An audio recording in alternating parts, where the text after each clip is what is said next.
আমার মাছ দেন, আমার মাছ ফেরত দেন, আমার মাছ আমি নিয়ে যেতে দেবো না। এই কি বললি?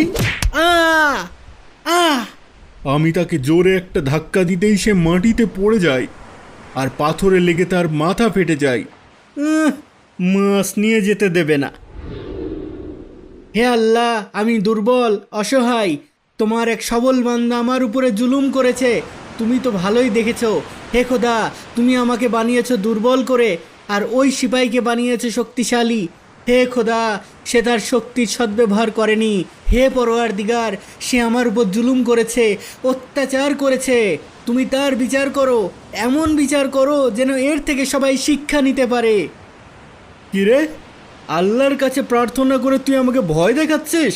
মনে করিস আমি ভয় পাবো? হ্যাঁ, জুলুমের পরিণতির কথা একবারও আমার মাথায় আসেনি, বরং উল্টো রাগে আমার মাথা গরম হয়ে যায়। একজন সাধারণ জেলে হয়ে তুই আমার মতো সেনাপতির কথা অমান্য করিস? এই শয়তান, ভাগ ভাগ এখান থেকে। না, আমার মাছ না নিয়ে আমি যাব না। যাবি না? দাঁড়া। এই বলেই আমি তাকে আবার একটা জোরে ধাক্কা দিই। সে ধাক্কা খেয়ে একটা পাথরের উপরে পড়ে অজ্ঞান হয়ে যায়। লোকটার কোনো জ্ঞান ফেরানোর চেষ্টা না করে আমি সেখান থেকে চলে আসতে থাকি। ভালোই ভালোই দিয়ে দিলে তো আর মার খেতি না, ভালোর জগৎ নাই। আ আ আ আ মাছটা আমার আঙ্গুল কামড়ে ধরেছে রে।